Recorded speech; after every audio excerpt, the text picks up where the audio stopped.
যে এটা কি জিনিস সেটা বের করেন তো। এটা স্যার কি এটা বলেন? উঠুন তো স্যার। আমার কাছে তো ময়দার মতো মনে হচ্ছে। স্যার এটাই মাত্র গন্ধা নামাইতেছি তো মনে উঠে দিচ্ছে না স্যার এই মাত্র দেখেন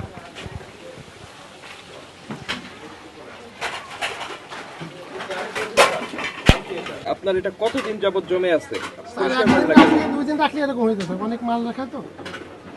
না, আপনার বক্তব্য গ্রহণযোগ্য নয়। এটা বহুদিন যাবত। এই যে এটা কি জিনিস সেটা বের করতে। এটা স্যার কি এটা বলেন? উঠুন তো স্যার। আমার কাছে তো ময়দার মতো মনে হচ্ছে, তাই না? ময়দা না? এখানে মনে হচ্ছে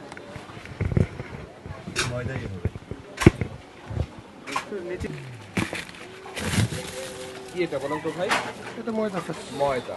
ময়দা তো আপনি এখানে রাখতে পারবেন না। জি স্যার। ময়দা রাখতে হলে অবশ্যই আলাদা রেফ্রিজারেটর রাখতে হবে। দেখেন, আপনারা তো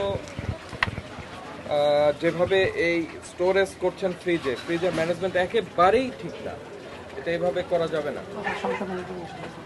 বন্ধ করেন, এগুলি নিয়ে আসেন। যে রান্না করা এবং ময়দা যে কাঁচা মাছ মাংসের সঙ্গে রেখেছেন এগুলো সঙ্গে নিয়ে আসেন।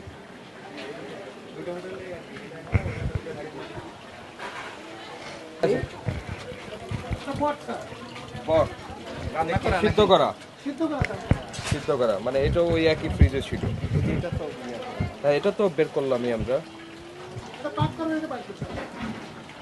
আর এই যে দেখেন, এটা পানির ওয়াটার সিস্টেম তো দেখছেন। ময়লা পানি দিয়ে ঢুকছে তো প্রথম কথা হচ্ছে উৎপাদিত খাদ্যদ্রব্য খোলা অবস্থায় সংরক্ষণ করছেন রাস্তার পাশে। উৎপাদিত খাদ্যদ্রব্য রাস্তার পাশে খোলা অবস্থায় সংরক্ষণ করেছেন। তারপরে লেখেন যে আপনার কিচেনে মানে একদম পানি জমে আছে, খুবই অস্বাস্থ্যকর স্যাঁতস্যাঁতে রান্নাঘর। তারপরে লেখেন জমানো পানিতে, প্রসিকিউশন লেখার জায়গায় তো কম কেন, জমানো পানিতে থালাবাটি ধৌত করছেন, তৈজসপত্র ধৌত করছেন। মাছ মাংসের সঙ্গে রান্না করা খাবার এবং ময়দা সংরক্ষণ করছেন। এখন আমার বিষয়টা হলো কি যে খাবারের বিজনেস যখন আপনি করবেন তখন এটি অত্যন্ত সতর্কতার সঙ্গে করতে হবে। এই যে আপনি খাবারটা খোলা রেখে দিয়েছিলেন, কি হতো এখানে যে মাছি বসছে, এখনো দেখেন মাছি বসছে, তখন এটা সরাসরি এটার মধ্যে বসতো, তো সেটা তো মানুষকেই আপনি খাইয়ে দিতেন।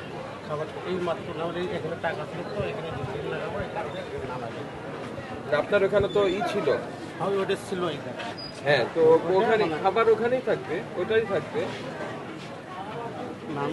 মূল্য তালিকা কোথায় আপনার? মূল্য তালিকা আমরা দৃশ্যমান কোনো জায়গায় মূল্য তালিকা দেখতে পাইনি। শোনেন, যিনি আসবেন ওই যে ওনাদের একটু বেরোতে দেন, রাস্তা ই হয়ে যায়, স্টুডেন্টরা চলে যায় যারা বেরোতে যাচ্ছে।